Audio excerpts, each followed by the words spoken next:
នាងខ្ញុំសុខាសុធីនីសូមគោរពជំរាបសួរលោកស្រីអ្នកនាងកញ្ញាប្រិយមិត្តទាំងអស់ដែលកំពុងតាមដានទស្សនាទូរទស្សន៍មហាផ្ទៃ MOI TV ជាទីគោរពជាទីមេត្រីវិលមកកាន់ការផ្សាយព័ត៌មានសំខាន់ប្រចាំថ្ងៃនារាត្រីថ្ងៃច័ន្ទទី12ខែឧសភាឆ្នាំ2025នេះដែលមានព័ត៌មានជាច្រើនមុននឹងជ្រាបនៅព័ត៌មានពិស្ដាសូមអញ្ជើញប្រិយមិត្តទាំងអស់តាមដានមាតិកាព័ត៌មានសំខាន់ដូចតទៅឯកឧត្តមអភិសន្តិបណ្ឌិតសសុខាឧបនាយករដ្ឋមន្ត្រីក្រសួងមហាផ្ទៃបានណែនាំដល់ប្រជាពលរដ្ឋទាំងអស់ចូលរួមអប់រំកូនចៅរបស់ខ្លួនកុំឲ្យខ្លាចជាក្មេងទំនើងដោយពុំអាចចាត់ទុកការងារនេះជាសមត្ថកិច្ចផ្ដាច់មុខរបស់អាជ្ញាធរនិងកងកម្លាំងនគរបាលនោះឡើយគឺត្រូវចូលរួមទាំងអស់គ្នា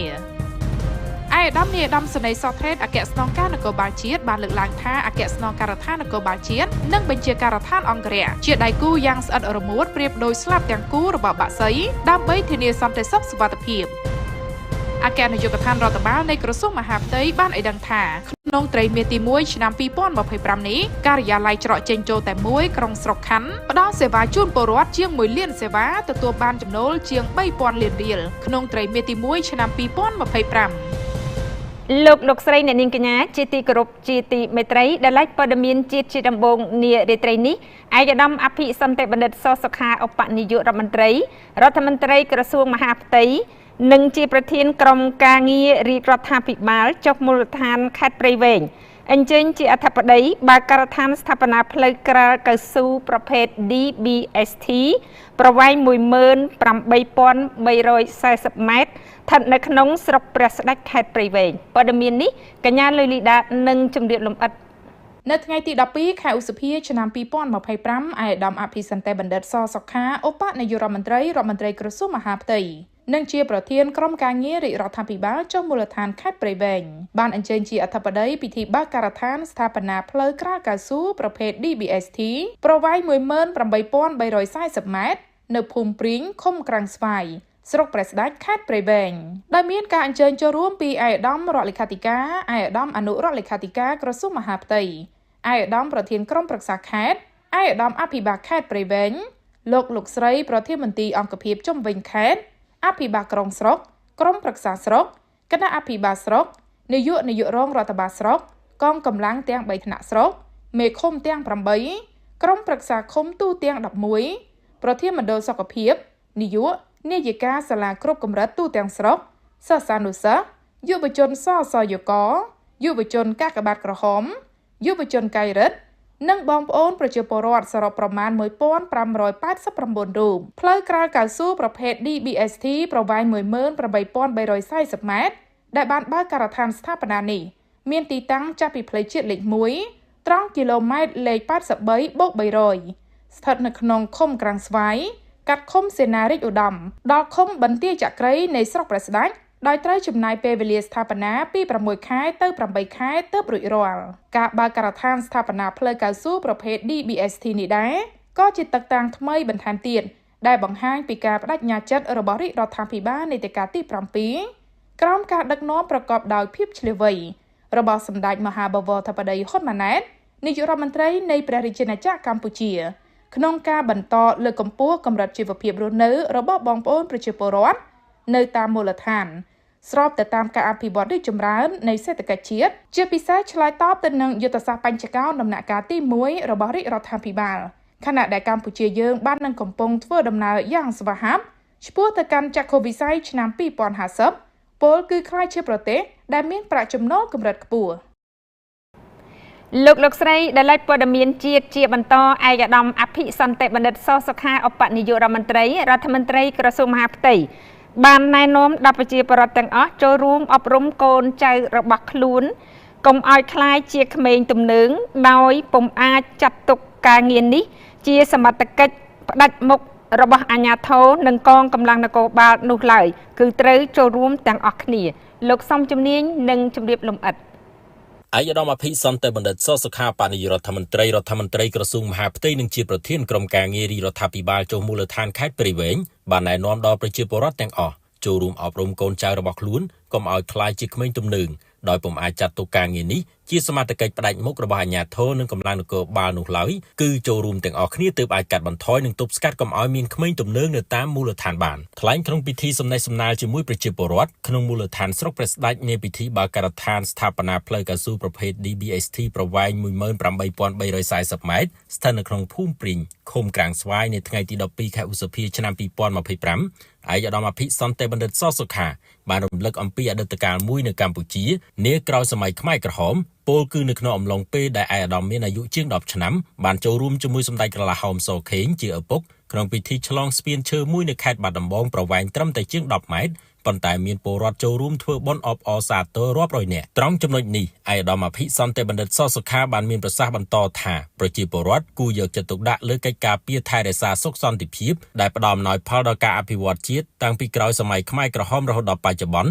ជាក់ស្ដែងនៅក្រោយសម័យខ្មែរក្រហមហេដ្ឋារចនាសម្ព័ន្ធរបស់ជាតិត្រូវបានបំផ្លាញទាំងស្រុងនោះប្រជាពលរដ្ឋធ្វើដំណើរមានការលំបាកដោយដែលចាស់ទុំបានឆ្លងកាត់រួចនិងពិតជាដឹងច្បាស់ថាសមិទ្ធផលដែលមនុស្សជំនាន់នេះអាចមើលឃើញត្រឹមស្ពានឈើឬស្ពានបេតុងឆ្លងអូខ្លីៗនោះប៉ុន្តែសម្រាប់ស្ថានភាពកម្ពុជាក្រោយសង្គ្រាមនាអតីតកាលវាជាសមិទ្ធផលដ៏កម្រមួយដែលគ្រប់គ្នាចង់បានចង់ឃើញនិងរីករាយបំផុត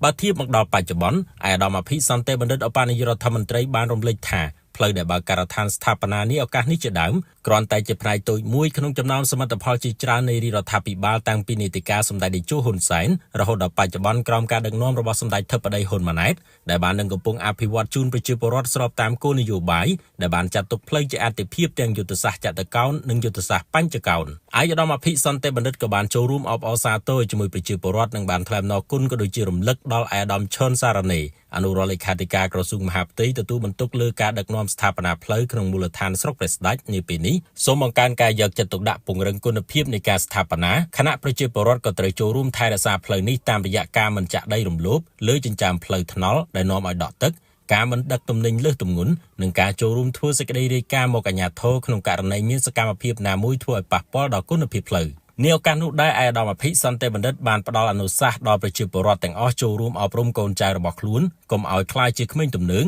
ដោយពុំអាចចាត់ទុកការងារករណីនេះថាជាសមត្ថកិច្ចផ្ដាច់មុខរបស់អាជ្ញាធរនិងកងកម្លាំងនគរបាលនោះឡើយពលគឺមានពលរដ្ឋចូលរួមទន្ទឹមគ្នានឹងកិច្ចខិតខំប្រឹងប្រែងរបស់កម្លាំងប៉ុស្តិ៍នគរបាលរដ្ឋបាលទើបអាចកាត់បន្ថយនិងទប់ស្កាត់កុំឲ្យមានក្មេងទំនើងនៅតាមមូលដ្ឋានបានជាមួយគ្នានេះឯកឧត្តមអភិសន្តិបណ្ឌិតបានលើកទឹកចិត្តដល់ក្រមប្រជាការពារដែលជាអ្នកចូលរួមជួយកិច្ចការមូលដ្ឋានបានច្រើនជាមួយអាជ្ញាធរក៏ដូចជាកងកម្លាំងនឹងលើកទឹកចិត្តដល់ប្រជាពលរដ្ឋឲ្យយកចិត្តទុកដាក់លើបញ្ហាសុខភាពជួយគាំទ្រជ្រោមជ្រែងកូនចៅឲ្យទទួលបានការអប់រំឲ្យចប់ចុងចប់ដើមក្នុងនោះសម្រាប់សិស្សថ្នាក់ទី12មិនថាស្រុកព្រះស្ដេចនិងខេត្តព្រៃវែងទាំងមូលនោះទេគឺឯកឧត្តមអភិសន្តិបណ្ឌិតត្រៀមផ្ដល់ការលើកទឹកចិត្តម៉ូតូមួយគ្រឿងសម្រាប់សិស្សជាប់និទ្ទេស A សូមបញ្ជាក់ថានៅក្នុងស្រុកព្រះស្ដេចមានផ្លូវសរុបចំនួន148ខ្សែដែលក្នុងនោះមានផ្លូវកៅស៊ូប្រភេទ AC ចំនួន2ខ្សែប្រវែង 46875 ម៉ែត្រផ្លូវកៅស៊ូប្រភេទ DBST ចំនួន12ខ្សែប្រវែង 12071 ម៉ែត្រផ្លូវបេតុងចំនួន4ខ្សែប្រវែង 3412 ម៉ែត្រនិងផ្លូវដីសក្រាលខ្សាច់ភ្នំចំនួន130ខ្សែចំពោះផ្លូវកៅស៊ូប្រភេទ DBST ប្រវែង 18340 ម៉ែត្រដែលបើកការដ្ឋានស្ថាបនានាព្រឹកនេះជាប្រភេទផ្លូវដីមានទីតាំងបំបែកចេញពីផ្លូវជាតិលេខ1ត្រង់គីឡូម៉ែត្រលេខ 83/300 ខាងស្ដាំដៃស្ថិតនៅក្នុងឃុំក្រាំងស្វាយកាត់ឃុំសេនារីកឧត្តមដល់ឃុំមន្ទីរចក្រីស្រុកព្រះស្ដេចខេត្តព្រៃវែងទៅទល់នឹងផ្លូវជាតិលេខ 312A ភ្ជាប់ទៅច្រកអន្តរជាតិបន្ទាយចក្រីព្រំប្រទល់ប្រទេសកម្ពុជាវៀតណាមប្រិយមិត្តទូរទស្សនិកជនរបស់ MOI TV ជាទីគោរពជាទីមេត្រីឯកឧត្តមអភិសន្តិបណ្ឌិត ស សុខាឧបនាយករដ្ឋមន្ត្រីនិងជារដ្ឋមន្ត្រីក្រសួងមហាផ្ទៃនិងលោកជំទាវបានអញ្ជើញជាអធិបតីក្នុងពិធីបុណ្យវិសាខបូជានៅភ្នំព្រះរាជទ្រព្យឧដុង្គស្ថិតនៅក្នុងស្រុកពញាលឺខេត្តកណ្ដាលកញ្ញាលុយលីដានិងជំនាញលំអិត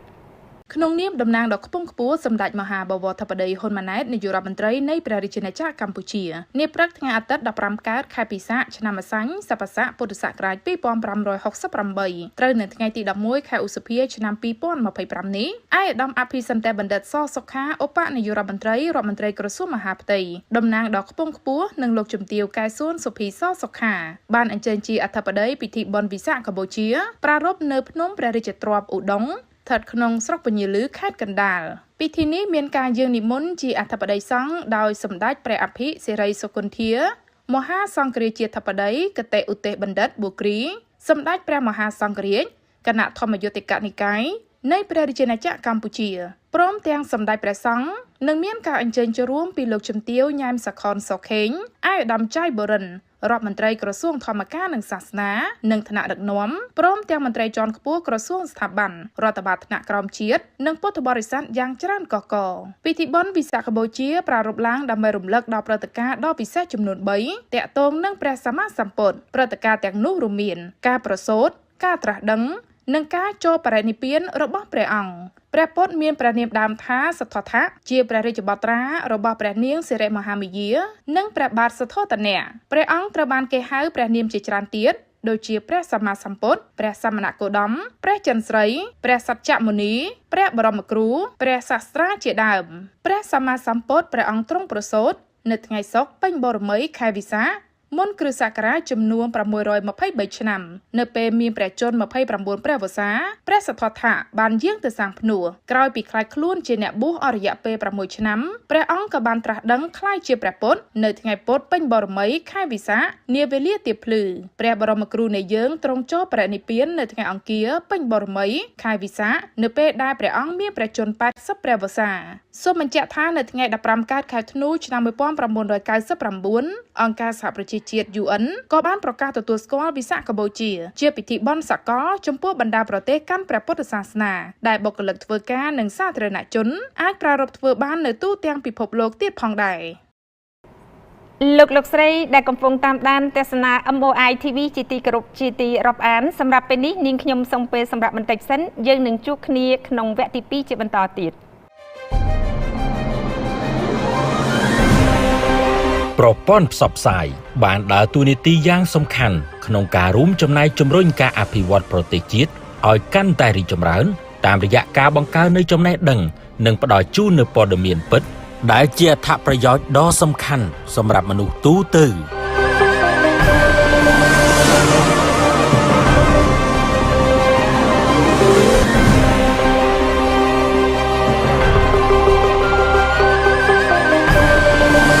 ឥឡូវនេះដើម្បីជំរុញការផ្សាយព័ត៌មានជូនដល់លោកអ្នកស្ថានីយទូរទស្សន៍មហាផ្ទៃ MOI TV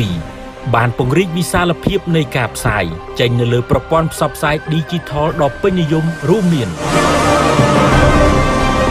តាមប្រព័ន្ធផ្កាយរណប Sky One TV ប៉ុស្តិ៍លេខ18ប្រព័ន្ធខ្សែកាប PPC TV ប៉ុស្តិ៍លេខ78ប្រព័ន្ធខ្សែកាប PPC TV ប៉ុស្តិ៍លេខ78Anchor Cable TV ប៉ុស្តិ៍លេខ85ខេត្តសៀមរាប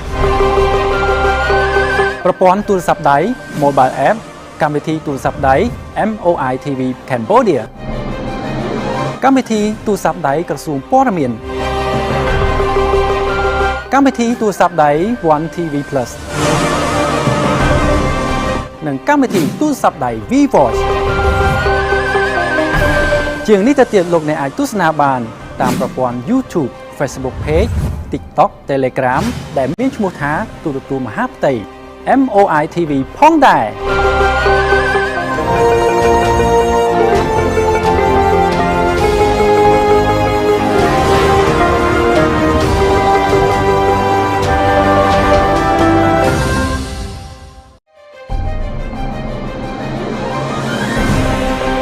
ប្រព័ន្ធផ្សព្វផ្សាយបានដើរតួនាទីយ៉ាងសំខាន់ក្នុងការរួមចំណែកជំរុញការអភិវឌ្ឍប្រទេសជាតិឲ្យកាន់តែរីកចម្រើនតាមរយៈការបង្កើននូវចំណេះដឹងនិងផ្ដល់ជូននូវព័ត៌មានពិត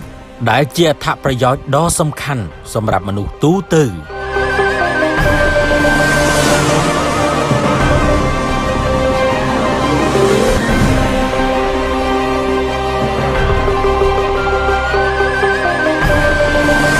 ឥឡូវនេះដើម្បីជំរុញការផ្សាយព័ត៌មានជូនដល់លោកអ្នកស្ថានីយទូរទស្សន៍មហាផ្ទៃ MOI TV បានពង្រីកវិសាលភាពនៃការផ្សាយចេញនៅលើប្រព័ន្ធផ្សព្វផ្សាយ Digital ដ៏ពេញនិយមរួមមានប្រព័ន្ធផ្កាយរណប Sky One TV ប៉ុស្តិ៍លេខ18 PPC TV ប៉ុស្តិ៍លេខ78 CCTV ប៉ុស្តិ៍លេខ38Anchor Cable TV ប៉ុស្តិ៍លេខ85ខេត្តសៀមរាបប្រព័ន្ធទូរស័ព្ទដៃ Mobile App កម្មវិធីទូរស័ព្ទដៃ MOI TV Cambodia កម្មវិធីទូរស័ព្ទដៃក្រសួងព័ត៌មានកម្មវិធីទូរស័ព្ទដៃ One TV Plus កម្មវិធីទូរស័ព្ទដៃ VWatch លើសពីនេះលោកស្រីអ្នកនាងកញ្ញាក៏អាចតាមដានទស្សនាតាមរយៈ YouTube Telegram Facebook Page ក៏ដូចជា TikTok ដែលមានឈ្មោះថាទូរទស្សន៍មហាផ្ទៃ MOI TV ផងដែរ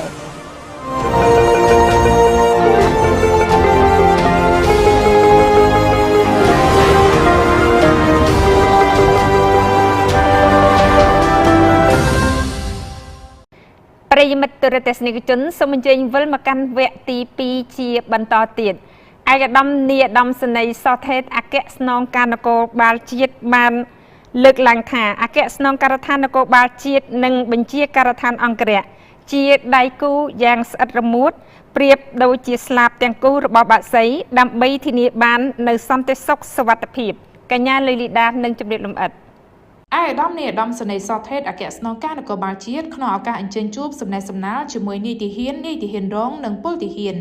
នៃបញ្ជាការដ្ឋានអង្គរៈនៅថ្ងៃទី10ខែឧសភាឆ្នាំ2025នេះបានអះអាងថាកន្លងទៅរហូតមកដល់ពេលបច្ចុប្បន្នអគ្គស្នងការដ្ឋាននគរបាលជាតិនិងបញ្ជាការដ្ឋានអង្គរៈគឺជាដៃគូសហការគ្នាយ៉ាងជិតស្និទ្ធនិងរឹងមាំមិនអាចខ្វះបាននិងត្រូវជួយបំពេញឲ្យគ្នាទៅវិញទៅមកប្រៀបដោយស្លាបទាំងគូរបស់បាក់សីឯក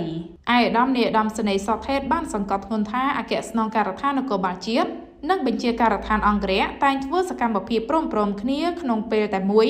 ដើម្បីសម្រេចបានជោគជ័យក្នុងបេសកកម្មបម្រើជាតិនិងប្រជាពលរដ្ឋគ្រប់កាលៈទេសៈ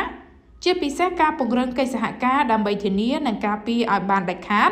នៅសន្តិសុខសុវត្ថិភាពជូនសម្ដេចតេជោហ៊ុនសែនសម្ដេចគតិប្រិយបណ្ឌិតសម្ដេចមហាបវរធិបតីហ៊ុនម៉ាណែតព្រមទាំងក្រុមគ្រួសាររបស់សម្ដេចទាំងមូលក្នុងនាមអគ្គស្នងការដ្ឋាននគរបាលជាតិដែលតំណាងឲ្យកងកម្លាំងនគរបាលជាតិនៅទូទាំងប្រទេសឯកឧត្តមនាយឧត្តមសេនីយ៍សថេតក៏បានធ្វើការបដិញ្ញាចិត្តខ្ពស់ដូចតទៅ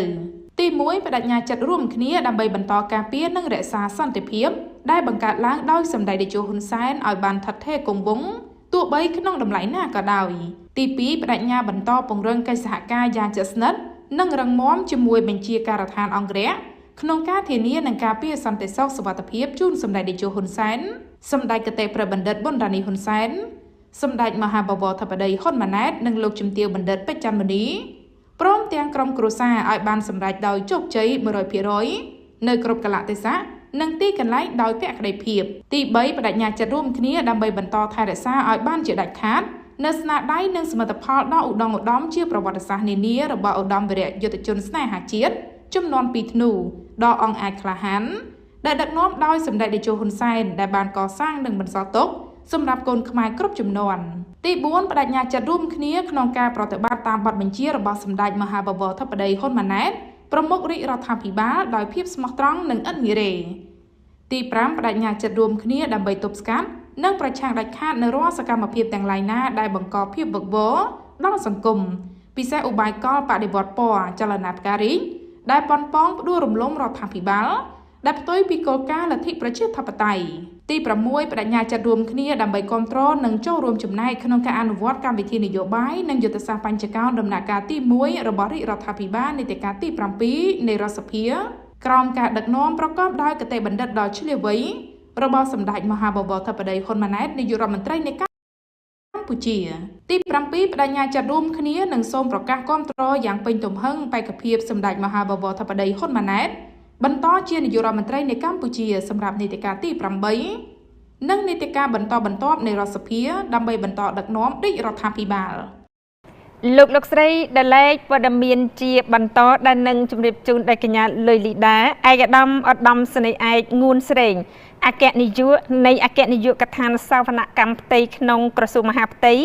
បានអញ្ជើញជាអធិបតីប្រកាសបើកសវនកម្មផ្ទៃក្នុងសម្រាប់ការរយៈបរិច្ឆេទឆ្នាំ2024និងបណ្ដាឆ្នាំពាក់ព័ន្ធនៅស្នងការដ្ឋាននគរបាលខេត្តកំពង់ស្ពឺនៅថ្ងៃទី12ខែឧសភាឆ្នាំ2025ឯកឧត្តមសេនីយ៍ឯកងួនស្រេងអគ្គនាយកនៃអគ្គនាយកដ្ឋានសវនកម្មផ្ទៃក្នុងក្រសួងមហាផ្ទៃអញ្ជើញជាអធិបតីក្នុងពិធីប្រកាសបើកសវនកម្មផ្ទៃក្នុងសម្រាប់ការរយៈបរិច្ឆេទឆ្នាំ2024 និងបណ្ដាឆ្នាំពាក់ព័ន្ធនៅស្នងការដ្ឋាននគរបាលខេត្តកំពង់ស្ពឺពិធីនេះដែរក៏មានការចូលរួមពីសំណាក់លោកឧត្តមសេនីយ៍តូខឹមសុខៃស្នងការនគរបាលខេត្តកំពង់ស្ពឺលោកស្រីស្នងការរងលោកស្រីនាយរងការិយាល័យជំនាញលោកអធិការលោកស្រីអធិការរងនគរបាលក្រុងស្រុកនិងនាយប៉ុស្តិ៍នគរបាលរដ្ឋបាលទាំង88ឃុំសង្កាត់ចូលរួមប្រមាណជា145នាក់លោកឧត្តមសេនីយ៍តូខឹមសុខៃស្នងការនគរបាលខេត្តកំពង់ស្ពឺបានរំលេចរាយការណ៍អំពីរចនាសម្ព័ន្ធរបស់កងកម្លាំងនគរបាលខេត្តកំពង់ស្ពឺការគ្រប់គ្រងដឹកនាំបញ្ជាការកសាងអគារមុខងារការដាំដើមឈើលម្អបរិស្ថាននិងកិច្ចប្រតិបត្តិការរក្សាសន្តិសុខសណ្ដាប់ធ្នាប់សាធារណៈក្នុងព្រឹត្តិការណ៍ប្រារព្ធពិធីបុណ្យសំខាន់ៗនាពេលកន្លងមកធានាបានសុខសុវត្ថិភាពល្អប្រសើរជូនសង្គមជាតិប្រជាពលរដ្ឋប្រកបដោយសុខដុមរមនាលោកឧត្តមសេនីយ៍ស្នងការបន្តថាក្នុងនាមលោកជាប្រធានអង្គភិបសូមថ្លែងអំណរគុណយ៉ាងជ្រាលជ្រៅបំផុតចំពោះវត្តមានឯកឧត្តមដែលបានចំណាយពេលវេលាដ៏មានតម្លៃអញ្ជើញជាអធិបតីភាពក្នុងពិធីប្រកាសបើកសវនកម្មផ្ទៃក្នុងនៅស្នងការដ្ឋាននគរបាលខេត្តនេះឱកាសនេះនិងសូមគាំទ្រចំពោះការអញ្ជើញមកបំពេញបេសកកម្មការធ្វើសវនកម្មនៅស្នងការដ្ឋានហើយបានត្រៀមលក្ខណៈរួចជាស្រេចក្នុងការផ្តល់កិច្ចសហការជាមួយក្រុមការងាររបស់នាយកដ្ឋានសវនកម្មផ្ទៃក្នុងការផ្តល់ព័ត៌មានគ្រប់ជ្រុងជ្រោយនិងឯកសារពាក់ព័ន្ធលើវិស័យជំនាញនីមួយៗសម្ដៅលើកម្ពស់ការងារគ្រប់គ្រងកងកម្លាំងគ្រប់គ្រងការងារភស្តុភារនិងហិរញ្ញវត្ថុគ្រប់គ្រងទ្រព្យសម្បត្តិរដ្ឋគ្រប់គ្រងអចលនទ្រព្យនិងការផ្គត់ផ្គង់របបឧបត្ថម្ភផ្សេងៗដែលស្ថិតក្រោមដែនសមត្ថកិច្ចរបស់ស្នងការដ្ឋាននគរបាលខេត្តកំពង់ស្ពឺឲ្យកាន់តែមានប្រសិទ្ធភាពតម្លាភាពគណនេយ្យភាពនិងសុចរិតភាពរួមចំណែកពង្រឹងការងារអភិបាលកិច្ចល្អនិងការអភិវឌ្ឍកងកម្លាំងនគរបាលជាតិឲ្យបានល្អប្រសើរស្របតាមផែនការយុទ្ធសាស្ត្រដែលបានកំណត់របស់រាជរដ្ឋាភិបាលនៃព្រះរាជាណាចក្រកម្ពុជានៃទីការទី7ថ្លែងក្នុងពិធីនោះឯកឧត្តមសេនីយ៍ងួនស្រេងអគ្គនាយកសវនកម្មផ្ទៃក្នុងបានលើកឡើងអំពីស្នាដៃគុណបំណាច់របស់កងកម្លាំងនគរបាលជាតិគ្រប់លំដាប់ថ្នាក់ទូទាំងខេត្តដែលបានលះបង់កម្លាំងកាយចិត្តធនធានសម្ភារៈថវិកាផ្ទាល់ខ្លួនចូលរួមចំណែកការពារជាតិមាតុភូមិក្នុងឱកាសប្រទេសជាតិប្រារព្ធពិធីបុណ្យនិងព្រឹត្តិការណ៍សំខាន់ធានាបានសុខសុវត្ថិភាពល្អប្រសើរគួរជាទីមោទនៈឯកឧត្តមគណៈអធិបតីបានបញ្ជាក់ថាការចុះធ្វើសវនកម្មផ្ទៃក្នុងគឺដើម្បីត្រួតពិនិត្យវាតម្លៃលើវឌ្ឍនភាពការងារកែលម្អចំណុចខ្វះខាតមួយចំនួនដែលកើតមានឡើងក្នុងឆ្នាំនីមួយៗពិនិត្យទៅលើការងារគ្រប់គ្រងធនធានមនុស្សគ្រប់គ្រងហិរញ្ញវត្ថុគ្រប់គ្រងទ្រព្យសម្បត្តិរដ្ឋចលនាទ្រព្យនិងអចលនទ្រព្យពិនិត្យលើការគ្រប់គ្រងកងកម្លាំងបញ្ជីវត្តមានកងកម្លាំងបំពេញភារកិច្ចជាប្រចាំថ្ងៃព្រមទាំងត្រួតពិនិត្យលើកញ្ចប់ថវិកាគោលនយោបាយភូមិឃុំសង្កាត់មានសុវត្ថិភាពត្រួតពិនិត្យលើប្រព័ន្ធលើកទឹកចិត្តដល់មន្ត្រីនគរបាលជាតិលើកទិសដៅសម្រាប់អនុវត្តបន្តផងដែរឯកឧត្តមគណៈអធិបតីបន្ថែមថាការចោទធ្វើសវនកម្មផ្ទៃក្នុងគឺដើម្បីពិនិត្យលើទូនីតិភារកិច្ចដែលមន្ត្រីនគរបាលជាតិសម្រេចបានអនុវត្តដោយយោងទៅតាមសេចក្តីប្រកាសរបស់ក្រសួងមហាផ្ទៃស្តីពីការគ្រប់គ្រងប្រើប្រាស់ក្របខ័ណ្ឌមន្ត្រីនគរបាលជាតិនិងការគ្រប់គ្រងប្រើប្រាស់អាវុធជាផ្ទុះនិងមធ្យោបាយបេសកកម្មការពារថែរក្សាសន្តិសុខសណ្ដាប់ធ្នាប់សាធារណៈសុវត្ថិភាពសង្គម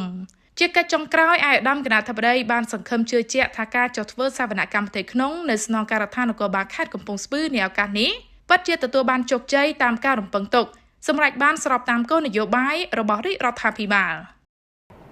លោកស្រីដែលកំពុងតាមដានទស្សនា MOI TV ជាទីគោរពជាទីមេត្រីឯកឧត្តមសុកលូអភិបាលនៃគណៈអភិបាលខេត្តបាត់ដំបងបានក្រើនរំលឹកដល់ម្ចាស់រោងចក្រទាំងអស់ត្រូវពង្រឹងការគ្រប់គ្រងសំណល់រាវឲ្យបានល្អប្រសិនបើមានករណីលួចបង្ហូរសំណល់រាវចូលប្រភពទឹកនិងត្រូវប្រឈមមុខទៅនឹងបិទរោងចក្រដោយគ្មានការលើកលែងលោកណារ៉េតនឹងធ្វើការជម្រាបជូនទាំងស្រុងឯកឧត្តមសុកលូអភិបាលនៃគណៈអភិបាលខេត្តបាត់ដំបងបានក្រើនរំលឹកដល់ម្ចាស់រោងចក្រទាំងអស់ត្រូវពង្រឹងការគ្រប់គ្រងសំណល់រាវឲ្យបានល្អប្រសិនបើមានករណីលួចបង្ហូរសំណល់រាវចូលប្រភពទឹកនិងត្រូវប្រឈមនឹងបិទរោងចក្រដោយគ្មានការលើកលែងការលើកឡើងរបស់ឯកឧត្តមសុកលូនាឱកាសអញ្ជើញជាគណៈអធិបតីក្នុងពិធីអបអរសាទរខួបអនុស្សាវរីយ៍លើកទី139នៃទិវាពលកម្មអន្តរជាតិ1ឧសភាឆ្នាំ2025ក្រោមប្រធានបទរួមគ្នាដើម្បីការងារសមរម្យនិងកំណើនប្រកបដោយចីរភាពនិងភាពធន់នៅព្រឹកថ្ងៃទី12ខែឧសភាឆ្នាំ2025ដែលពិធីនេះធ្វើឡើងនៅបរិវេណក្រុមហ៊ុន Phoenix Industrial ឯកស្ថិតនៅក្នុងស្រុករតនមណ្ឌល ការរៀបចំពិធីអបអរសាទរទិវាពលកម្មអន្តរជាតិមួយឧសភាគឺជាព្រឹត្តិការណ៍ប្រវត្តិសាស្ត្ររបស់កម្មករនយោជិកដែលត្រូវបានរាជរដ្ឋាភិបាលកម្ពុជាប្រារព្ធធ្វើឡើងជារៀងរាល់ឆ្នាំចាប់តាំងពីក្រោយថ្ងៃរំដោះ7មករាឆ្នាំ1979មកសម្រាប់ឆ្នាំនេះក៏ដូចឆ្នាំមុនផងដែរគឺរាជរដ្ឋាភិបាលរាប់ចាប់តាំងពីអាណត្តិក្រោមការដឹកនាំរបស់សម្ដេចតេជោនិងអាណត្តិទី7នេះបានចេញសារាចរណ៍ណែនាំនិងសារលិខិតដើម្បីបំផុសទឹកចិត្តគ្រប់ក្រសួងស្ថាប័នពាក់ព័ន្ធរដ្ឋបាលរាជធានីខេត្តសហគ្រាសគ្រឹះស្ថាននានារៀបចំពិធីអបអរសាទរខួបអនុស្សាវរីយ៍លើកទី139ទិវាពលកម្មអន្តរជាតិមួយឧសភាដែលមានកម្មវិធីសំណេះសំណាលកម្មវិធីកម្សាន្តសប្បាយផ្សេងៗដើម្បីបង្កបរិយាកាសសាមគ្គីភាពភេទរភាពរវាងកម្មករនិងនយោជិករាជរដ្ឋាភិបាលបានដាក់បន្តចេញនៅអនុសាសន៍ស្ដីពីរួមគ្នាដើម្បីការងារសមរម្យនិងកំណើនប្រកបដោយចីរភាពនិងភាពធន់ដែលជាការបង្ហាញឲ្យឃើញកាន់តែច្បាស់នៅការបដិញ្ញាចិត្តរបស់រាជរដ្ឋាភិបាលក្នុងការចូលរួមសម្រេចឲ្យបាននៅគោលដៅសូចនាករគន្លឹះដែលបានកំណត់ក្នុងកម្មវិធីនយោបាយរបស់រាជរដ្ឋាភិបាលនីតិកាលទី7នៃរដ្ឋសភាយុទ្ធសាស្ត្របញ្ញកោណដំណាក់កាលទី1ដើម្បីកំណើនការងារសមធម៌ប្រសិទ្ធភាពនិងចីរភាពមានប្រសាសន៍ក្នុងឱកាសនោះឯកឧត្តមសុកលូបានថ្លែងអំណរគុណដល់ម្ចាស់រោងចក្រដែលបានផ្ដល់ការងារដល់កម្មករនយោជិកនិងណែនាំដល់ម្ចាស់រោងចក្រត្រូវគិតគូរខ្ពស់លើបញ្ហាបរិស្ថានមិនត្រូវធ្វើឲ្យលេចធ្លាយឬលួចបង្ហូរទឹកកខ្វក់ចូលស្ទឹងដែលនាំឲ្យមានការបំពុលប្រភពទឹកនោះឡើយឯកឧត្តមសុកលូបានក្រើនរំលឹកដល់ម្ចាស់រោងចក្រត្រូវពង្រឹងការគ្រប់គ្រងសំណល់រាវឲ្យបានល្អប្រសិនបើមានករណីលួចបង្ហូរសំណល់រាវចូលប្រភពទឹកនឹងត្រូវប្រឈមនឹងបិទរោងចក្រដោយគ្មានការលើកលែងឬផាកពិន័យនោះឡើយឯកឧត្តមអភិបាលខេត្តជំរុញឲ្យរោងចក្រសហគ្រាសត្រូវយកចិត្តទុកដាក់ក្នុងការលើកកម្ពស់អនាម័យបរិស្ថាននៅក្នុងរោងចក្រដើម្បីសុខុមាលភាពកម្មករនិងនយោជិកឯកឧត្តមសុកលូបានណែនាំកម្មករនយោជិកត្រូវខិតខំបំពេញការងារយកចិត្តទុកដាក់ថែរក្សាសុខភាពជៀសឆ្ងាយពីគ្រឿងញៀននិងចូលរួមគោរពច្បាប់ចរាចរណ៍ឲ្យបានខ្ជាប់ខ្ជួនប្រិយមិត្តទូរទស្សនិកជនរបស់ MOI TV ជាទីគោរពជាទីរាប់អានសម្រាប់ពេលនេះយើងខ្ញុំសូមពេលសម្រាប់បន្តិចសិនយើងនឹងជួបគ្នាក្នុងវគ្គទី3ជាបន្តទៀតព្រឹត្តិការណ៍ថ្មីៗរបស់ស្ថានីយទូរទស្សន៍មហាផ្ទៃ MOI TV នឹងបង្ហាញជូនលោកអ្នកនាងនៅព្រឹត្តិការណ៍សំខាន់ៗក៏ដូចជាព័ត៌មានទាន់ហេតុការណ៍ថ្មីៗដែលទើបនឹងកើតឡើងនៅក្នុងប្រទេសកម្ពុជាលឿនច្បាស់លាស់គ្រប់ជ្រុងជ្រោយនិងប្រកបដោយវិជ្ជាជីវៈគឺជាមូលដ្ឋានគ្រឹះយ៉ាងសំខាន់ក្នុងការសម្រិតសម្រាំងព្រឹត្តិការណ៍ថ្មីៗជូនទៅកាន់ប្រិយមិត្តទស្សនិកជនសូមកុំភ្លេចតាមដានទេសនាជាមួយខ្ញុំបាទខំវណ្ណានាងខ្ញុំតាក់សូនីតានៅក្នុងនីតិព្រឹត្តិការណ៍ថ្មីៗដែលមានផ្សាយជូនរៀងរាល់ថ្ងៃលើកញ្ចក់ទូរទស្សន៍មហាផ្ទៃ MOI TV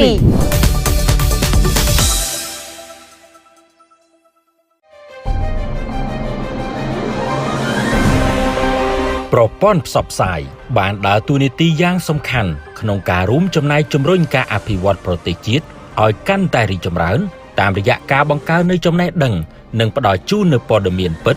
ដែលជាអត្ថប្រយោជន៍ដ៏សំខាន់សម្រាប់មនុស្សទូទៅ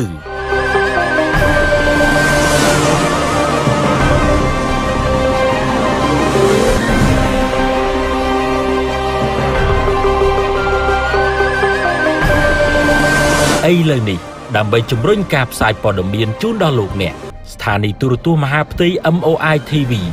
បានពង្រីកវិសាលភាពនៃការផ្សាយចេញនៅលើប្រព័ន្ធផ្សព្វផ្សាយ Digital ដ៏ពេញនិយមរួមមានប្រព័ន្ធផ្កាយរណប Sky One TV ប៉ុសលេខ18ប្រព័ន្ធខ្សែកាប PPC TV ប៉ុសលេខ78 CCTV ប៉ុសលេខ38អង្គរ Cable TV ប៉ុសលេខ85ខេត្តសៀមរាបប្រព័ន្ធទូរស័ព្ទដៃ Mobile App កម្មវិធីទូរស័ព្ទដៃ MOI TV Cambodia កម្មវិធីទូរស័ព្ទដៃក្រសួងព័ត៌មានកម្មវិធីទូរស័ព្ទដៃ One TV Plus កម្មវិធីទូរស័ព្ទដៃ VWatch ជាងនេះទៅទៀតលោកអ្នកអាចទស្សនាបាននៅលើប្រព័ន្ធ YouTube Facebook Page TikTok និង Telegram ដែលមានឈ្មោះថាទូរទស្សន៍មហាផ្ទៃ MOI TV ផងដែរ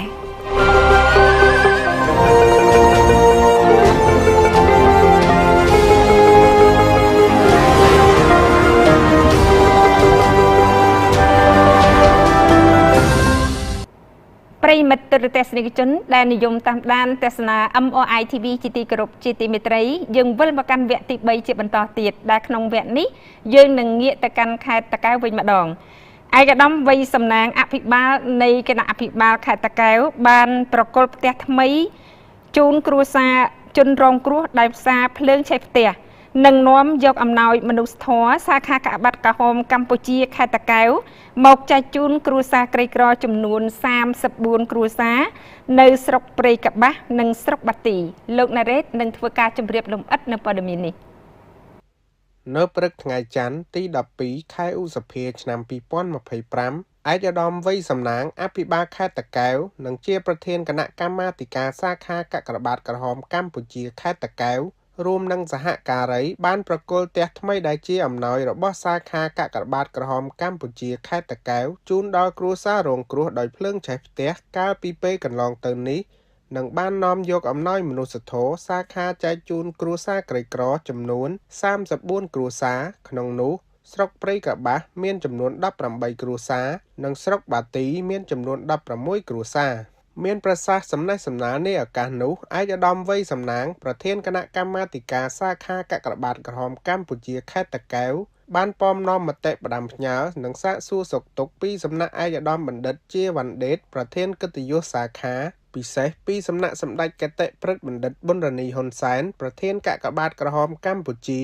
ដែលជានិច្ចកាលសម្ដេចតែងតែយកចិត្តទុកដាក់គិតគូរខ្ពស់អំពីសុខទុក្ខដល់ប្រជាពលរដ្ឋដែលរងគ្រោះនិងងាយរងគ្រោះគ្រប់ប្រភេទនៅគ្រប់ទីកន្លែងដោយមិនប្រកាន់និន្នាការពូជសាសន៍សាសនាអ្វីឡើយដោយពាក្យស្លោកទីណាមានការលំបាកទីនោះមានកាកបាទក្រហមកម្ពុជាជាមួយគ្នានោះឯកឧត្តមវ័យសំណាងក៏បានថ្លែងប្រាប់ប្រជាពលរដ្ឋពីកិច្ចខិតខំប្រឹងប្រែងរបស់រាជរដ្ឋាភិបាលបច្ចុប្បន្នដែលមានសម្ដេចធិបតីហ៊ុនម៉ាណែតជានាយករដ្ឋមន្ត្រីថ្នាក់ដឹកនាំក្នុងការខិតខំអភិវឌ្ឍប្រទេសជាតិឲ្យកាន់តែរីកចម្រើនថែមទៀតនិងបានគៀងគរអ្នកវិនិយោគិនបរទេសធំៗមកបណ្ដាក់ទុននៅកម្ពុជាកាន់តែច្រើនក្នុងនោះក៏បានគិតគូរចំពោះបងប្អូនប្រជាពលរដ្ឋដែលមានជីវភាពក្រីក្រ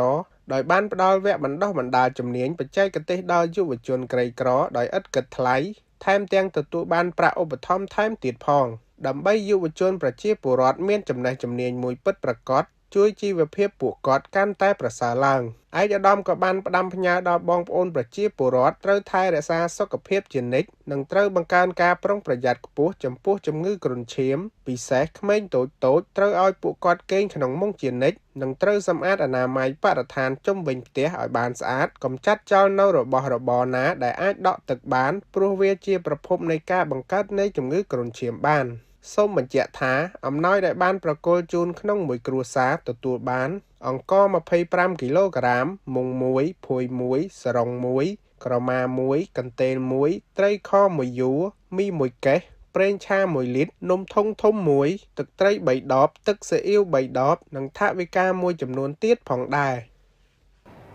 លោកស្រីជាទីគោរពជាទីមេត្រីដែលឡែកព័ត៌មានជាតិជាបន្តដែលនឹងជម្រាបជូនដល់លោកសំជំនាញអគ្គនាយកដ្ឋានរដ្ឋបាលនៃក្រសួងមហាផ្ទៃបានដឹងថាក្នុងត្រីមាសទី1នៃឆ្នាំ2025នេះការិយាល័យច្រកចេញចូលក្រុងស្រុកខណ្ឌផ្ដល់សេវាជូនប្រជាពលរដ្ឋបានជាង1លានសេវានិងទទួលបានចំណូលជាង3000លានរៀលក្នុងត្រីមាសទី1នាឆ្នាំ2025នេះក្នុងត្រីមាសទី1ឆ្នាំ2025នេះការិយាល័យច្រកចេញចូលតែមួយនៃរដ្ឋបាលក្រុងស្រុកខណ្ឌបានផ្ដល់សេវាជូនពលរដ្ឋសរុបចំនួន1,176,606សេវានៅទូទាំងប្រទេសនិងទទួលបានចំណូលជាង3000លានរៀលនេះបើតាមរបាយការណ៍របស់អគ្គនាយកដ្ឋានរដ្ឋបាលនៃក្រសួងមហាផ្ទៃតាមរបាយការណ៍ដដែលបានបញ្ជាក់ថានៅក្នុងចំណោមសេវាផ្ដល់ជូនជាង1លាននោះបើប្រៀបធៀបចំនួនសេវាក្នុងវិស័យទាំង17 ការងារអត្រានុកូលដ្ឋានបានផ្ដល់សេវាច្រើនជាងគេគឺបានចំនួន 624,714 សេវាបន្ទាប់មកគឺការងារនិច្ចានុកូលកម្មបានផ្ដល់សេវាចំនួន 463,679 សេវាខណៈដែលវិស័យបរិស្ថានបានផ្ដល់សេវាតិចជាងគេត្រឹមតែ1សេវាប៉ុណ្ណោះក្នុងរយៈពេលដូចគ្នានេះការិយាល័យច្រកចេញចូលតែមួយទទួលបានចំណូលសរុបចំនួន 3,491 លាន 25,320 រៀលដែលស្មើនឹង $872,756.33 ដុល្លារអាមេរិកក្នុងនោះបើធៀបទៅនឹងចំណូលដែលទទួលបានក្នុងវិស័យទាំង 17 ឃើញថាវិស័យសំណង់ទទួលបានចំណូលខ្ពស់ជាងគេគឺចំនួន 916 លាន 873,600 រៀលបន្ទាប់មកវិស័យសូរិយោដីទទួលបានចំណូលចំនួន 618 លាន 110,000 រៀលចំពោះវិស័យដែលទទួលបានចំណូលតិចជាងគេគឺវិស័យពាណិជ្ជកម្មបានទទួលចំណូល 125,000 រៀលនិងវិស័យដែលមិនទទួលបានចំណូលគឺការងារអត្រានុកូលដ្ឋាននិងវិស័យធម្មការនិងសាសនាគូបញ្ជាក់ជូនផងដែរថាការិយាល័យច្រកចេញចូលតែមួយនៅតាមបណ្ដាក្រុងស្រុកខណ្ឌបាននឹងកំពុងផ្ដល់សេវាជូនប្រជាពលរដ្ឋក្នុងវិស័យជំនាញចំនួន 17 រួមមាន1វិស័យទេសចរណ៍2វិស័យវប្បធម៌3វិស័យពាណិជ្ជកម្ម4វិស័យសាធារណការ5វិស័យឧស្សាហកម្ម6វិស័យសំណង់7វិស័យកសិកម្ម8វិស័យសុខាភិបាល9វិស័យអប់រំ10វិស័យរាយនិងធម្មពល11វិស័យបរិស្ថាន12វិស័យការងារ13វិស័យធម្មការនិងសាសនា14ការងារអត្រានុកូលដ្ឋាន15ការងារនិច្ចានុកូលកម្ម16ការងាររដ្ឋបាលនិង17ការផ្ទេរសិទ្ធិកាន់កាប់អចលនទ្រព្យដែលមិនទាន់ចុះបញ្ជីប្រិយមិត្តទស្សនិកជនជាទីមេត្រីដែលឡាយព័ត៌មានចុងក្រោយនារាត្រីនេះលោកឧត្តមសេនីយ៍តូហេងសុផលស្នងការនគរបាលខេត្តកំពង់ធំបានធ្វើការណែនាំដល់កងកម្លាំងទាំងអស់ត្រូវពង្រឹងការអនុវត្តទូនីតិភារកិច្ចនិងរក្សាសាមគ្គីផ្ទៃក្នុងលោកណារ៉េតនឹងជម្រាបជូនលោកឧត្តមសេនីយ៍តូហេងសុផលស្នងការនគរបាលខេត្តកំពង់ធំនៅថ្ងៃទី12ខែឧសភាឆ្នាំ2025នេះបានប្រមូលផ្ដុំប្រជុំជួរត្រួតពិនិត្យវត្តមានកងកម្លាំងអនុវត្តភារកិច្ចជាប្រចាំថ្ងៃនិងដាក់គោលដៅបន្ថែមដល់កងកម្លាំងទាំងអស់លោកឧត្តមសេនីយ៍តូស្នងការបានបញ្ជាក់ថាកងកម្លាំងត្រូវមានស្មារតីភ្ញាក់រលឹកប្រកបដោយមានទំនួលខុសត្រូវខ្ពស់លើការងារទី1គោរពអនុវត្តវិន័យលេខ873របស់កងកម្លាំងនគរបាលជាតិទី2ការងារការិយាល័យជំនាញសាមគ្គីភាពឯកភាពផ្ទៃក្នុងកិច្ចសហការល្អដោយអនុវត្តតាមទូនីតិភារកិច្ចយោងតាមសេចក្តីប្រកាសរបស់ក្រសួងមហាផ្ទៃស្តីពីការរៀបចំនិងប្រព្រឹត្តទៅរបស់ស្នងការដ្ឋាននគរបាលរាជធានីខេត្តទី3ការងារជាក្រុមប្រមូលផ្ដុំកងកម្លាំងប្រចាំការប្រចាំបញ្ជាប្រជុំជួរត្រួតពិនិត្យវត្តមានជាក់ស្ដែងរបស់កងកម្លាំងសម្រាប់ត្រៀមខ្លួនរួចជាស្រេចរងចាំអនុវត្តកិច្ចប្រតិបត្តិការថែរក្សាសន្តិសុខសុវត្ថិភាពសណ្ដាប់ធ្នាប់ជូនប្រជាពលរដ្ឋនិងសង្គមជាតិទី4ការងារសប្បុរសធម៌ចេះរំលែកយោគយល់ជួយយកអាសាគ្នាទៅវិញទៅមកនាគ្រាជួបទុក្ខលំបាកលោកឧត្តមសេនីយ៍តូហេងសុផលបានគាំទ្រនិងលើកទឹកចិត្តចំពោះសមិទ្ធផលស្នាដៃនិងអំពើល្អនានារបស់កងកម្លាំងដែលសម្រេចបាននាពេលកន្លងមកព្រមទាំងណែនាំត្រូវបន្តថែរក្សានៅអ្វីៗដែលមាននាកន្លងមកដើម្បីចូលរួមជ្រោមជ្រែងអភិវឌ្ឍជំនាញឲ្យកាន់តែខ្លាំងក្លាបន្ថែមទៀតសម្ដៅធានារក្សាសន្តិសុខសុវត្ថិភាពសណ្ដាប់ធ្នាប់ជូនសង្គមជាតិនិងប្រជាពលរដ្ឋស្របគោលនយោបាយរបស់ថ្នាក់ដឹកនាំលោកស្រីអ្នកនាងកញ្ញាដែលកំពុងតាមដានទស្សនាទូរទស្សន៍មហាផ្ទៃ MOI TV ជាទីគោរពជាទីមេត្រីព័ត៌មានសំខាន់ប្រចាំថ្ងៃដែលលោកស្រីទើបតែបានតាមដានទស្សនាអំបញ្ញមិញនេះបានមកដល់ទីបញ្ចប់ហើយមុននឹងគ្រប់លាកុំភ្លេចតាមដាននៃការព្យាករណ៍អាកាសធាតុក៏ដូចជាព័ត៌មានកីឡាជាបន្តទៀតនៅពេលនេះនាងខ្ញុំសុខាសុធីនីរួមជាមួយក្រុមការងារទាំងអស់សូមគោរពអរគុណនិងគោរពលា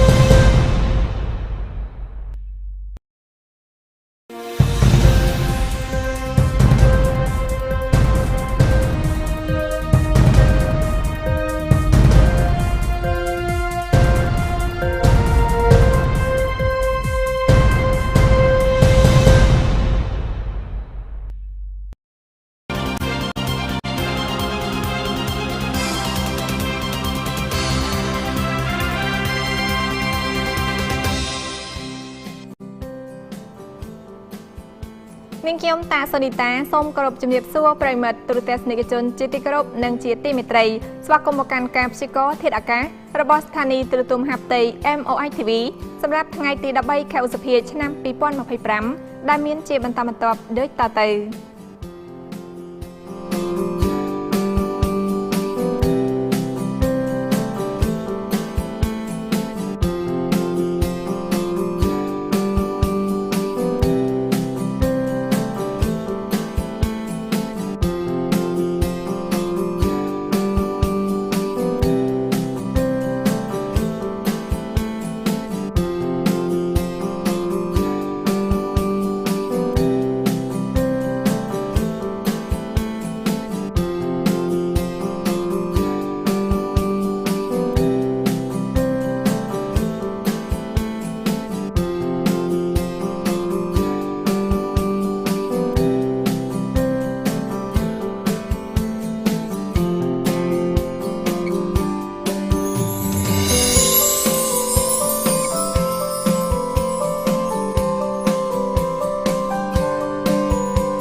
សូមអរគុណសម្រាប់ការតាមដានទស្សនាការព្យាករណ៍ធាតុអាកាសរបស់ស្ថានីយ៍ទូរទស្សន៍មហាផ្ទៃ MOI TV ខណៈនេះនាងខ្ញុំតាសូនីតារួមទាំងក្រុមការងារសូមអរគុណសូមគោរពលា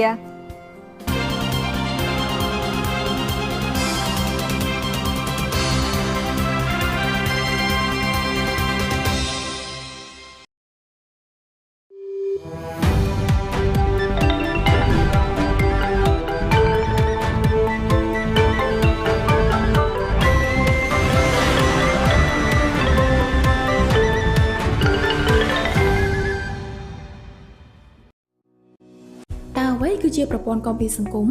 ប្រព័ន្ធគាំពារសង្គមសំដៅលើគោលនយោបាយកម្មវិធីសកម្មភាពរួមទាំងក្របខ័ណ្ឌគតិយុត្តនិងស្ថាប័នដែលត្រូវបានរៀបចំឡើងដើម្បីផ្តល់ការគាំពារនិងពង្រឹងសមត្ថភាពដល់ប្រជាជនកម្ពុជាក្នុងការឆ្លើយតបចំពោះហានិភ័យសេដ្ឋកិច្ចនិងភាពងាយរងគ្រោះនានាដែលកើតឡើងដោយសារការប្រែប្រួលនៃលក្ខខណ្ឌរស់នៅនិងការងារប្រព័ន្ធគាំពារសង្គមត្រូវបានកសាងឡើងដើម្បីកាត់បន្ថយនិងទប់ស្កាត់ភាពក្រីក្រភាពងាយរងគ្រោះនិងវិសមភាពព្រមទាំងរួមចំណែកដល់ការអភិវឌ្ឍនិងគាំពារធនធានមនុស្សឲ្យកាន់តែរឹងមាំនិងទូលំទូលាយនិងជំរុញកំណើនសេដ្ឋកិច្ចជាតិស្របតាមក្របខ័ណ្ឌគោលនយោបាយជាតិគាំពារសង្គម2016-2025ប្រព័ន្ធគាំពារសង្គមមានសសរស្តម្ភចំនួន2គឺប្រព័ន្ធជំនួយសង្គមផ្ដល់ការគាំពារតាមរយៈកម្មវិធីជាជំនួយសង្គមដល់ប្រជាជនដែលរស់នៅក្រោមនិងក្បែរបន្ទាត់ភាពក្រីក្រដោយផ្ដល់ជាពិសេសលើកុមារស្ត្រីមានផ្ទៃពោះ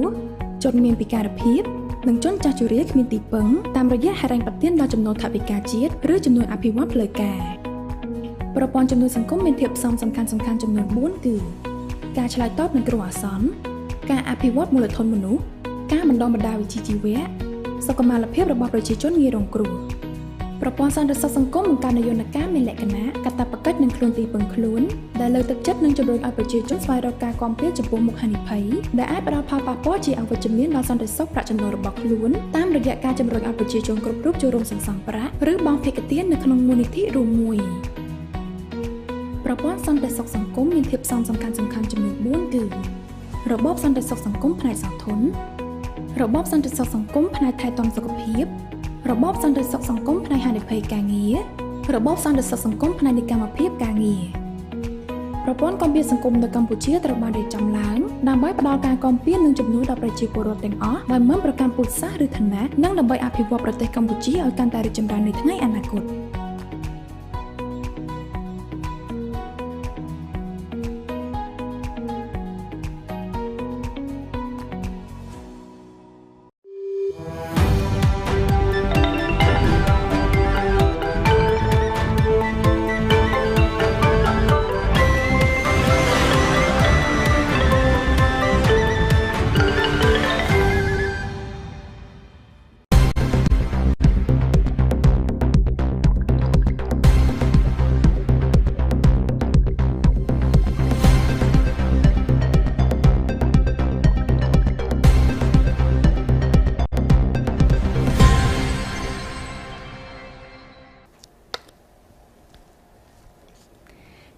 លំអនកាយគោរពនឹងជម្រាបសួរសម្ដេចឯកឧត្តមលោកជំទាវលោកស្រីអ្នកនាងកញ្ញាប្រិយមិត្តទូរទស្សនិកជនជាទីគោរពនិងជាទីមេត្រី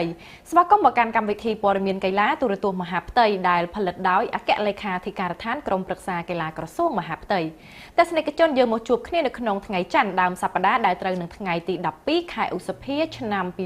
2025ចាទស្សនិកជនក៏មិនខុសពីសពមួយដងនោះទេកម្មវិធីព័ត៌មានកីឡារបស់យើងខ្ញុំតែងតែបម្រើអារម្មណ៍ទស្សនិកជនជារៀងរាល់ថ្ងៃពីថ្ងៃច័ន្ទរហូតដល់ថ្ងៃសុក្ររួមជាមួយនឹងព័ត៌មាន3វគ្គសំខាន់ៗដែលមានវគ្គព័ត៌មានកីឡាជាតិព័ត៌មានកីឡាអន្តរជាតិក៏ដូចជាវគ្គកិច្ចសម្ភាសន៍ភ្ញៀវប្រចាំថ្ងៃចាទស្សនិកជនដើម្បីកុំឲ្យខាតពេលវេលាយូរនាងខ្ញុំនឹងនាំអារម្មណ៍ទស្សនិកជនចូលទៅកាន់ព័ត៌មានកីឡាជាតិជាដំបូងដូចតទៅសម្ដេចមហាបវរធិបតីហ៊ុនម៉ាណែតសរសើរក្លឹបរការីស្វាយរៀងទោះទទួលបានត្រឹមជើងឯករងពាន FC Challenge League ក៏ដោយ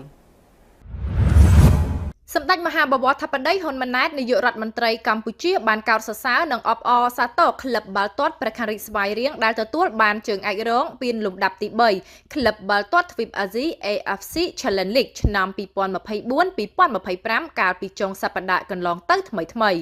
ប្រការីស្វាយរៀងបានត្រឹមរងជើងឯកពានរង្វាន់ AFC Challenge League 2024-2025 បន្ទាប់ពីចាញ់ក្លឹប FK Arcada ដែលមកពីប្រទេសទូកមីនីស្ថានលទ្ធផល2-1ក្នុងរយៈពេល120នាទីក្នុងពហុកីឡដ្ឋានជាតិមរតកតេជោនៅរាត្រីថ្ងៃទី10ខែឧសភាសម្ដេចហ៊ុនម៉ាណែតមានប្រសាសន៍លើកឡើងនៅលើបណ្ដាញសង្គម Facebook ថាក្លឹបប្រការីស្វាយរៀងជាក្លឹបតំណាងឲ្យប្រទេសកម្ពុជាប្រកួតក្នុងពាន AFC Challenge League ដោយបានធ្វើការប្រកួតជម្រុះជាច្រើនដំណាក់កាលនិងឈ្នះជាបន្តបន្ទាប់ជាមួយនឹងបណ្ដាក្លឹបបាល់ទាត់ផ្សេងៗទៀតនៅក្នុងតំបន់មុននឹងឈានមកដល់ការប្រកួតវគ្គផ្ដាច់ព្រាត់នេះដែលនេះគឺជាមោទកភាពសម្រាប់ប្រទេសកម្ពុជាលើវិស័យកីឡាបាល់ទាត់បើទោះជាមិនទទួលបានលទ្ធផលវិជ្ជមាននៃការប្រកួតវគ្គផ្ដាច់ព្រាត់កាលពីម្សិលមិញក៏ដោយសម្ដេចហ៊ុនម៉ាណែតក៏សូមថ្លែងអំណរគុណដល់គ្រប់កីឡាករគ្រូបង្វឹកក្រុមការងាររួមទាំងថ្នាក់ដឹកនាំរបស់ក្លឹបប្រការីស្វាយរៀងទោះបីជាមិនអាចក្លាយជាជើងឯកក្នុងពាន AFC Challenge League ប៉ុន្តែទាំងកីឡាករគ្រូបង្វឹកក្រុមការងាររួមទាំងថ្នាក់ដឹកនាំបានខិតខំអស់ពីកម្លាំងកាយចិត្តក្នុងការប្រកួតប្រជែងរហូតដល់ទីបញ្ចប់ហើយការចាញ់ឬឈ្នះជារឿងធម្មតានៅក្នុងការប្រកួតកីឡាសម្ដេចនាយករដ្ឋមន្ត្រីក៏បានថ្លែងអំណរគុណដល់អ្នកគាំទ្ររួមទាំងប្រជាពលរដ្ឋទាំងអស់ដែលបានចូលរួមគាំទ្រយ៉ាងពេញទំហឹងបូកទាំងអ្នកដែលបានចូលរួមគាំទ្រដល់ទីតាំងប្រកួតចំនួន 51,610 នាក់និងអ្នកដែលបានចូលរួមគាំទ្រតាមគ្រប់រូបភាពនិងគ្រប់ទីកន្លែងដែលការនេះនឹងកាន់តែជំរុញវិស័យកីឡាបាល់ទាត់កម្ពុជាឲ្យកាន់តែមានការរីកចម្រើនបន្ថែមទៀតដោយប្រកាន់ខ្ពស់លើសីលធម៌គុណធម៌នៃស្មារតីកីឡាយ៉ាងខ្ជាប់ខ្ជួនចាទស្សនិកជនយើងងាកទៅចាប់អារម្មណ៍ព័ត៌មានកីឡាជាតិជាបន្តមួយផ្សេងទៀតហាប់គីដោបញ្ជ្រាបជំនាញបង្ក្រាបបទល្មើសដល់មន្ត្រីនគរបាលនាយកដ្ឋានប្រឆាំងបទល្មើសបច្ចេកវិទ្យាមន្ត្រីនគរបាលជាតិមកពីនាយកដ្ឋានប្រឆាំងបទល្មើសបច្ចេកវិទ្យានៃអគ្គស្នងការដ្ឋាននគរបាលជាតិចំនួន25រូបត្រូវបានបំពាក់បំពន់កីឡាហាប់គីដោបន្ថែមនៅចំណេះជំនាញដើម្បីជាប្រយោជន៍សម្រាប់បំពេញការងារបង្ក្រាបបទល្មើសនិងចាប់ខ្លួនជនសង្ស័យវគ្គបណ្ដុះបណ្ដាលវឹកហាត់ក្បាច់គុណកីឡាហាប់គីដោនេះត្រូវបានធ្វើឡើងនៅមជ្ឈមណ្ឌលកីឡាក្រមប្រឹក្សាកីឡាក្រសួងមហាផ្ទៃក្រោមវត្តមានលោកគួចហុងជាប្រធានស្ដីទីសហព័ន្ធខ្មែរកីឡាហាប់គីដោនិងលោកឧត្តមសេនីយ៍តូហេងសំណាងអនុប្រធាននាយកដ្ឋានប្រឆាំងបទល្មើសបច្ចេកវិទ្យាតំណាងលោកឧត្តមសេនីយ៍តូសុកនិត្យាប្រធាននាយកដ្ឋានប្រឆាំងបទល្មើសបច្ចេកវិទ្យានៃអគ្គស្នងការដ្ឋាននគរបាលជាតិលោកឧត្តមសេនីយ៍តូហេងសំណាងបានបញ្ជាក់ថាការវឹកហាត់ក្បាច់គុណកីឡាហាប់គីដោបានផ្ដល់សារៈប្រយោជន៍ដល់សិក្ខាកាមនៅចំណេះជំនាញក្បាច់គុណការពារខ្លួននិងសុខភាពមាំមួនផងដែរហើយក៏ជាការចូលរួមលើកកម្ពស់សមត្ថភាពបន្ថែមជូនមន្ត្រីកងកម្លាំងនគរបាលជាតិក្នុងការបំពេញកិច្ចការបង្ក្រាបបទល្មើសនិងចាប់ខ្លួនជនសង្ស័យឲ្យកាន់តែមានប្រសិទ្ធភាពខ្ពស់ព្រមទាំងបានការពារខ្លួនអំពីការប្រឆាំងតបតពីជនសង្ស័យប្រកបដោយសុវត្ថិភាពនិងត្រឹមត្រូវនេះជាការយកចិត្តទុកដាក់ខ្ពស់អំពីថ្នាក់ដឹកនាំក្រសួងអគ្គស្នងការដ្ឋាននគរបាលជាតិនិងនាយកដ្ឋានប្រឆាំងបទល្មើសបច្ចេកវិទ្យាពីសុខទុក្ខរបស់មន្ត្រីជំនាញពេលចុះបំពេញបេសកកម្មដោយការពារបាននៅហានិភ័យផ្សេងៗពេលដែលអាចកើតឡើងជាយថាហេតុជាមួយគ្នានោះលោកឧត្តមសេនីយ៍តូហេងសំណាងបានក្រើនរំលឹកដល់សិក្ខាកាមសូមយកចិត្តទុកដាក់និងគោរពឲ្យបាននៅវិន័យនិងសេចក្តីថ្លៃថ្នូរក្នុងពេលវឹកហាត់ធ្វើយ៉ាងណាឲ្យទទួលបានចំណេះជំនាញទៅអនុវត្តប្រកបដោយប្រសិទ្ធភាពទុកជាទុនដើម្បីការពារខ្លួននិងសុវត្ថិភាពផ្ទាល់ខ្លួនពេលចុះអនុវត្តការងារជូនអង្គភាព លោកគួយខុងជាបានបង្ហាញមោទនភាពដែលសហព័ន្ធខ្មែរកីឡាហាប់គីដូត្រូវបានអគ្គស្នងការដ្ឋាននគរបាលជាតិផ្ដល់ទំនុកចិត្តជ្រើសរើសកីឡាហាប់គីដូជាក្បាច់គុណក្នុងការបណ្ដុះបណ្ដាលកងកម្លាំងនគរបាលជាតិលោកបានរំលេចថាចំណេះជំនាញនៅក្នុងនាយកដ្ឋានក្នុងការចុះបំពេញការងារគឺមានហើយប៉ុន្តែយើងខ្វះនៅវិជ្ជាគុណការពារខ្លួនឯងយើងប្រៀបបានធ្លាក់ចូលអន្លង់មួយដែលយើងមិនអាចលោតចេញមកក្រៅបានអញ្ចឹងនៅពេលដែលយើងចុះបង្ក្រាបមុខសញ្ញាផ្សេងៗមិនប្រកាសថាមុខសញ្ញាជនសង្ស័យនោះប្រគល់ខ្លួននិងសហការជាមួយយើងដើម្បីចាប់ខ្លួននោះទេដូច្នេះហើយកីឡាក្បាច់គុណហាប់គីដូនេះវាបានបង្កលក្ខណៈងាយស្រួលក្នុងការចាប់ខ្លាក្រៀកជនសង្ស័យបានយ៉ាងងាយទន្ទឹមជាមួយគ្នានេះដែរក្នុងនាមលោកជាប្រធានសហព័ន្ធខ្មែរកីឡាហាប់គីដូសូមសំណូមពរឲ្យសិក្ខាកាមទាំងអស់យកចិត្តទុកដាក់ក្រេបជញ្ជក់ចំណេះដឹងក្បាច់គុណហើយបើមិនយល់សូមសួរគ្រូឲ្យបានច្បាស់ជៀសវាងចប់វគ្គហើយចំណេះជំនាញឲ្យបានវឹកហាត់យកទៅប្រើប្រាស់មិនកើតចាត់ទស្សនិកជនយើងងាកទៅចាប់អារម្មណ៍ព័ត៌មានកីឡាជាតិមួយផ្សេងទៀតថ្នាក់ម៉ូតូត្រៃហេងហ៊ីដេស៊ីបដិញ្ញាបង្កើនការវឹកហាត់ត្រៀមឡើងទៅកាន់ Class Junior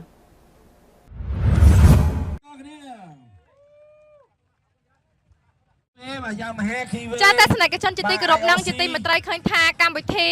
បំពាក់មេដាយក៏ដូចជាប្រគល់នៅរង្វាន់ចានៅក្នុងព្រឹត្តិការណ៍ម៉ូតូត្រៃក៏បានបញ្ចប់ផងដែរហើយឥឡូវនេះយើងមកជួបជាមួយនឹងកីឡាករឆ្នាំរបស់យើងវិញម្ដងចង់ដឹងថាតើគាត់ឈ្មោះអីអាយុប្រហែលលេងនៅក្នុងខ្លះដែរសួស្ដីអូនបាទសួស្ដីបងអូខេឃើញថាការប្រកួតចែកមេដាយបានបញ្ចប់ហើយឥឡូវចង់ដឹងតិចជួយណែនាំខ្លួនតិចមកអូនឈ្មោះអីដែរខ្ញុំបាទឈ្មោះ Heng Hidasi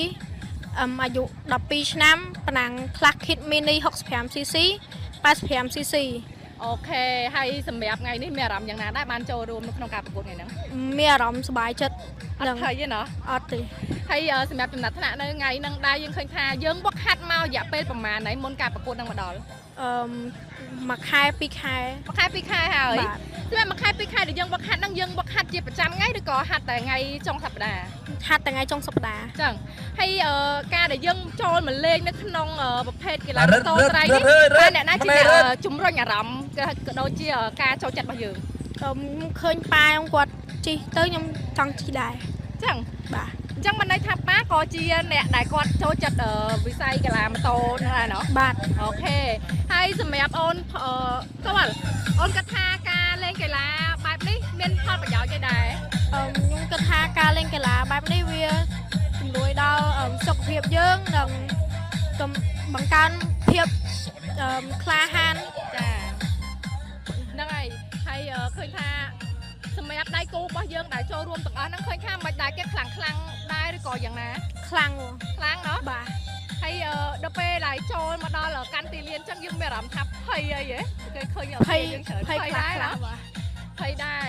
តែមុនហ្នឹងប្រាប់បងថាអត់ភ័យទេបងតែទៅអារម្មណ៍ជាប់តែទៅអារម្មណ៍ជាប់តែមុនលើថាប្រាប់បងអត់ភ័យទេថាខ្ញុំអត់ភ័យទេបងតែខ្ញុំភ័យមួយសម្ភារវិញមែនអត់បាទឥឡូវឡើងភ័យនៅអូខេចុះសម្រាប់បើសិនជាមានការប្រកួតជាបន្តនៅថ្ងៃមុខទៀតតើអូនគិតថាយើងនឹងចូលរួមបន្តទៀតទេចូលរួមទៀតណាហើយមើលទៅប្រហែលជាប្រហែលឆ្នាំទៀតអាចអាប់ក្រេតឡើងទៅកាន់ខ្លះជាបន្តមើលទៅហែមមួយឆ្នាំទៀតខ្ញុំឡើងទៅជំនាញចឹងហ៎បាទចឹងមានការបដិញ្ញាចិត្តយ៉ាងណាដែរសម្រាប់ការប្រកួតនៅពេលខាងមុខទៀតបដិញ្ញានឹងយកលេខចូលជ័យលាភីឲ្យបានទៀតអរគុណច្រើនឃើញថាទស្សនិកជនសម្រាប់ដេស៊ីគាត់ប្រាប់ថាអត់ភ័យក្នុងការប្រកួតទេតែភ័យជាមួយនឹងបងបើសិនថ្ងៃសម្ភារខ្ញុំភ័យចឹងអត់ហ៊ានសម្ភារបងអូនច្រើនទេខ្លាចភ័យទៅនិយាយអត់ចាញ់ណាអូខេអរគុណច្រើនអូនជូនពរឱកាសក្រោយសម្រាប់ការប្រកួតជាបន្តទៀតសូមឲ្យជោគជ័យហើយនឹងទទួលបានជ័យលាភីល្អទៀតអរគុណច្រើនចាចាត់ទស្សនិកជនសម្រាប់ព័ត៌មានកីឡាជាតិចុងក្រោយយើងក៏មិនទាន់ទៅណាឆ្ងាយពីព្រឹត្តិការណ៍ប្រណាំងម៉ូតូត្រៃនោះទេយើងនឹងទៅជួបជាមួយចាកីឡាករថ្នាលទូចដែលគាត់បានចូលរួមនៅក្នុងការប្រកួតនេះផងដែរចាគឺកុមារាសុត្រាបុរិនថាការហាត់ម៉ូតូត្រៃធ្វើឲ្យខ្លួនមានភាពរឹងមាំនិងចាកឆ្ងាយពីការលេងទូរស័ព្ទអូខេទស្សនិកជនឥឡូវនេះយើងមកជួបជាមួយនឹង rider តូចវិញម្ដងទស្សនិកជនសួស្ដីអូនសួស្ដីមើលជួយណែនាំខ្លួនតិចមើលឈ្មោះគេដែរខ្ញុំបាទឈ្មោះសុត្រាបុរិនអាយុ6ឆ្នាំអាយុ6ឆ្នាំ បាទហ្នឹងហើយសម្រាប់ការមកលេងនៅក្នុងថ្ងៃនេះមានអារម្មណ៍មិនដែរខ្ញុំមានអារម្មណ៍ថាសប្បាយចិត្តព្រោះវាគឺជាលើកទី1របស់ខ្ញុំបងខ្ញុំអត់ដែរមកពីមុនផង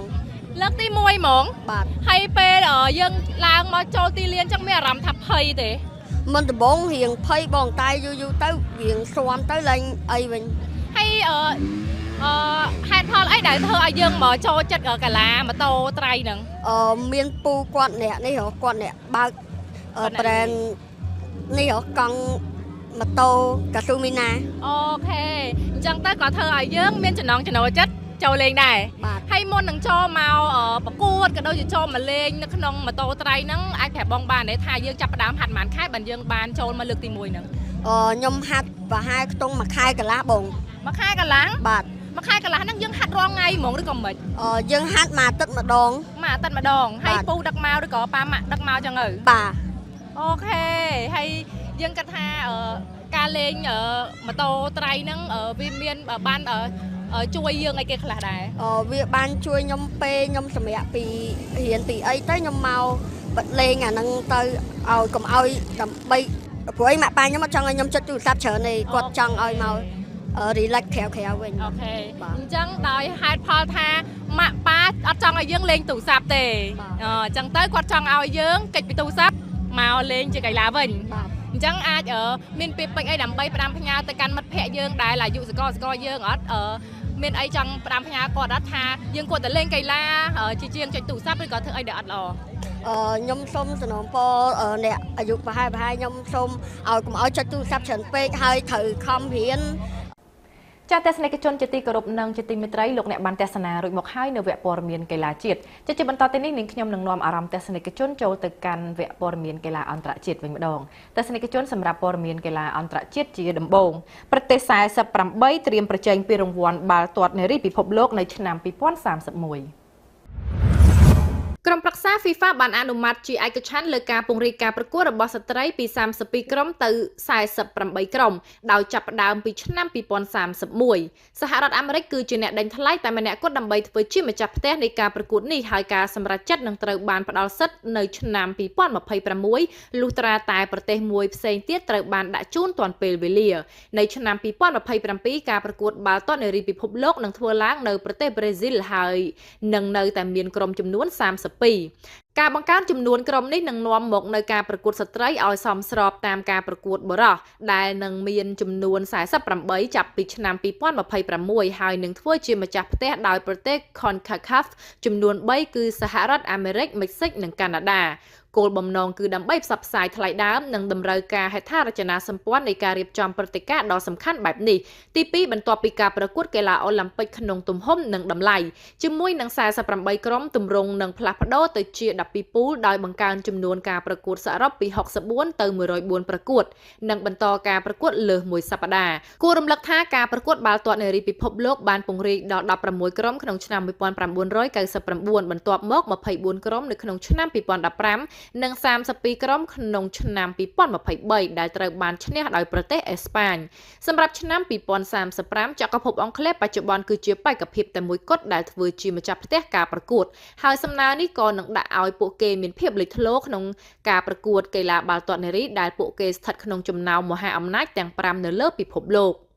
ចាត់ទស្សនិកជនជាទីគោរពនិងជាទីមេត្រីលោកអ្នកបានទទួលជ្រាបរួចមកហើយនៅព័ត៌មានកីឡាជាតិក៏ដូចជាព័ត៌មានកីឡាអន្តរជាតិចាជាបន្តទៅនេះនាងខ្ញុំនឹងបង្វែរអារម្មណ៍ទស្សនិកជនចូលទៅកាន់វគ្គទី3ដែលជាវគ្គកិច្ចសម្ភាសភ្ញៀវប្រចាំថ្ងៃទស្សនិកជនសម្រាប់កិច្ចសម្ភាសនៅក្នុងថ្ងៃនេះយើងនឹងទៅជួបជាមួយនឹងកីឡាករគុនខ្មែរក្រសួងមហាផ្ទៃកៅរំចង់ចាកីឡាករកៅរំចង់បានក្លាយខ្លួនជាអ្នកគ្រប់គ្រងក្លឹបប្រដាល់មួយដ៏ធំនៅខេត្តព្រះសីហនុប្រិយមិត្តចង់ទទួលជ្រាបខ្លឹមសារបន្ថែមយ៉ាងណានោះសូមអញ្ជើញទៅទស្សនាកិច្ចសម្ភាសដែលរៀបចំដោយក្រុមការងាររបស់យើងខ្ញុំដូចតទៅបាទជំរាបសួរខ្ញុំបាទអនុសេនីយ៍ឯកកែរំចង់អត្តលេខ84484ដែលនៅក្រមប្រឹក្សាក្រសួងមហាផ្ទៃបាទនិយាយរួមទៅគឺខ្ញុំគ្រាន់តែអ្នកគ្រប់គ្រងនៅក្នុងក្លឹបនេះបាទក្លឹបបដាល់នេះមានឈ្មោះថាក្លឹបគុណចម្រុះCN19 បាទនិយាយរួមទៅគឺគាត់មានន័យថាគាត់ខាងប្រធានចិនគឺគាត់សហការជាមួយយើងបាទប្រតិការវឹកហាត់បច្ចុប្បន្ននេះយើងផ្ដោតទៅលើកីឡាករចិនទេឬក៏មិនមិនថាកីឡាករចិនមិនថាកីឡាករបរទេសគឺយើងបង្ហាត់ដូចគ្នាបាទ បាទខ្ញុំគិតថាប្រហែលជាកីឡាករខាងចិនមកវឹកហាត់នៅទីនេះផ្ទាល់ច្រើននិយាយទៅគឺសាងសង់ក្លឹបនេះប្រហែលជា5ខែហើយបាទ5ខែ